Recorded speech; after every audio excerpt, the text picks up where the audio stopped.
So I get here for about 9. I get straight into work and then literally get all of these lot in the blue barn fed, and then we go over to the front barn and feed all the sheep in there. And then there's also a polytunnel where there's pigs and there's feral cats in there, a couple of chickens, and I make sure they're all right. They've got food and water, and that's pretty much the daily routine of the first thing I do in the morning from 9 o'clock really. There's also some lambs that I give them their bottles every morning, so I make up their bottles and then I let them out in their little house outside, give them their bottles, and then they get to play outside. And then all the other sheep that are on the floor here I let out into the field for the day after they've all had their feed. So yeah, pretty mad morning. Yeah, it's like a family here. It's lovely working here, you know, everybody gets on so well, everybody has a laugh. And it's not just a 9-to-5 job. You go home and you forget, you know, you're always, if something happens, you're always phoning or texting just to say, you know, is everything okay, and, you know, just generally making sure. So everyone's very caring. And obviously we've got people like Salve who comes in, and he's great because he does all the tractor stuff and he puts all the big hay bales in and the straw bales, and does any general handyman stuff. Little Peggy over there, who we'll probably meet later, she's beautiful. She's one of Carol's first lambs. She's lovely, and some of the little lambs out in the field that we'll probably see later, they've all come from different backgrounds and all had different issues, so they're lovely little things. And there's also a little lamb who's one of the oldest, is called Spud, and he's a little character. Probably one of my favourite. Who's the naughtiest?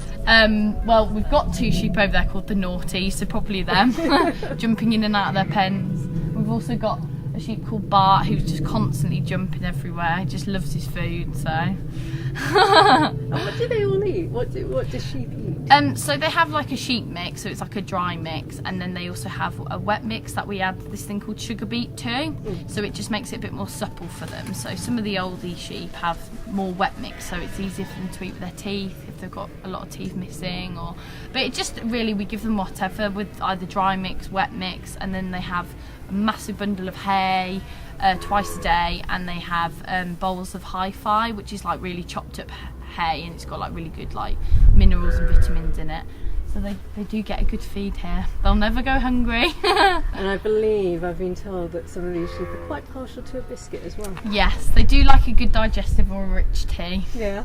Don't we all? With a cup of tea. You know, if you don't like getting your hands dirty, then obviously it's not the job for you.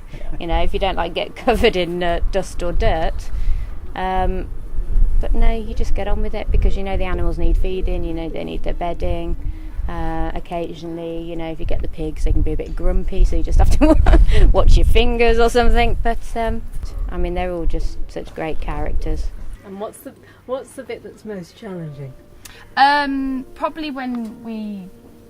I'd probably say when we have the odd poorly sheep come in. I mean, that's quite emotionally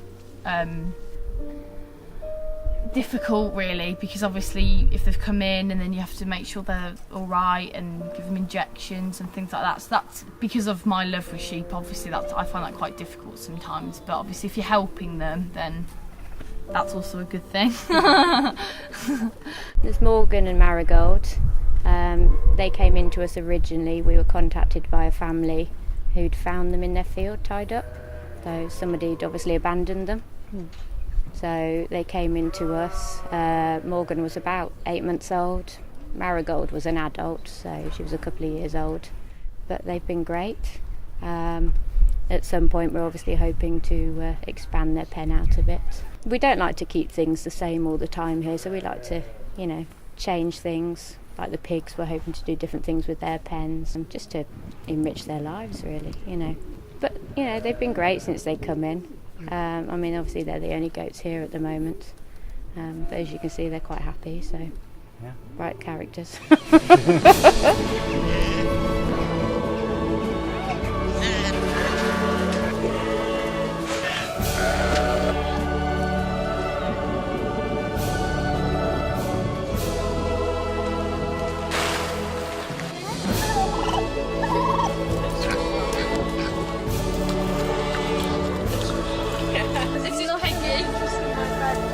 Bye.